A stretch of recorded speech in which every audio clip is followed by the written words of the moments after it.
After the night the fourth black mark appeared, I began measuring time differently. Not by days or months, but by the things that disappeared. The next morning, I could no longer clearly remember the road from my house to the village entrance. I had walked it for over 10 years, yet now my mind held only a blur, as if someone had wiped the memory away with a damp cloth. My father watched me tying my shoelaces for a long time. "What did you forget?" he asked. I thought for a moment. "I don't remember the neighbor's dog's name." My father lowered his head. "It died 3 years ago." I froze, not because of the dog, but because I didn't remember ever knowing it. That noon, my father opened an old wooden chest hidden beneath the bed. Inside were stacks of yellowed papers, the handwriting faded, but the dates carefully recorded. "This is my ledger," he said, placing it before me. It wasn't a book of fate, not a ritual tool, but a journal of those who had broken their limits. He pointed to a page. This one read fate for others 3 times. Lived 17 more years. Another page. This one traded destiny for his child. 7 years later, no one remembered him. I flipped through the pages. Every name ended the same way. 20 years.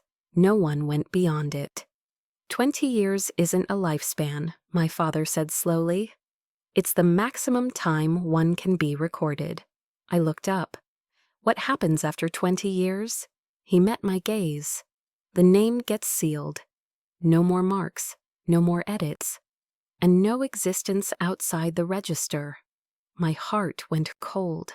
I remembered the endless book from my dreams, the vast pages, and the blank space behind my name. "Who are the ones from the heavenly register?" I asked. My father was silent for a long time before answering. "They're human, but no longer belong to the human world." Long ago, he explained, there had been people like me, those who broke limits, altered fate, cooled heaven too deeply. The heavenly way did not kill them, it kept them, turned them into record keepers for the sky. To record, my father said, costs more than death. I understood then. The figure beneath the locust tree, the sound of pages turning, the gaze that pierced fate lines. They weren't gods, they were people who had once stood where I stood. That night I dreamed vividly. I stood before the book. The page bearing my name was already halfway filled. Beside me stood someone, faceless, shadowless, only a familiar voice. "You have 16 years left." I asked, "What if I don't want my name sealed?" Silence, then. There is only one way.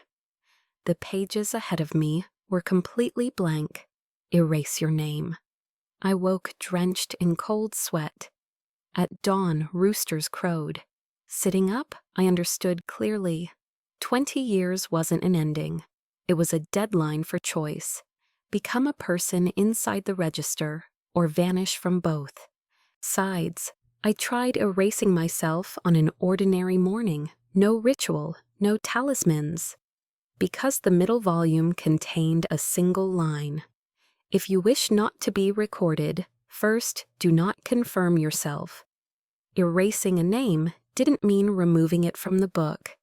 It meant erasing the world's response to you. I went to the market, crowded, noisy, alive. I stood among the people, real and visible. I didn't dodge, didn't lower my head. A man bumped into me. He didn't apologize, not out of rudeness, but because he hadn't realized he'd hit anyone. I tried again. I stood before a vendor, looking directly at her. Finally, I spoke. "Ma'am." She jumped, startled. "Who called?" I walked away. That was when I understood. The world had begun to let go. By noon, I went to the county office. The clerk typed for a long time, sweat forming on his brow. "That's strange," he muttered. The name is correct. The number is right. But the system gives no result. He looked up at me, confused. It's as if this person was never recorded. He returned my documents. I can't process this. That night, I ate with my parents. My mother lifted food for me, then froze midair. What was I about to do? Serve him, my father said. She looked at me, a blank gap in her eyes. When did you sit there? There was no malice in her voice, only genuine confusion. That night, I looked into the mirror. I was still there, but the fog of my breath faded too quickly, as if the glass didn't want to retain my trace. I opened the middle volume. A new line had appeared. When one is no longer called by name, the heavenly register cannot turn the page. Footsteps sounded behind me. I didn't turn around. The recorder was there. This time he didn't write. He only said hoarsely, "You are stepping outside." Outside where? I asked. Outside the register. For the first time, his gaze was uncertain. I understood then. I still existed, but the world no longer fully acknowledged me. One foot was already beyond the human realm. The first thing to vanish was my name, not instantly, but slipping bit by bit from others' memories. An old woman at the well stared at me. "Whose child are you?" She had once carried me when I was an infant. "Mr. Tran's son," I began. She frowned. The Tran family had a son.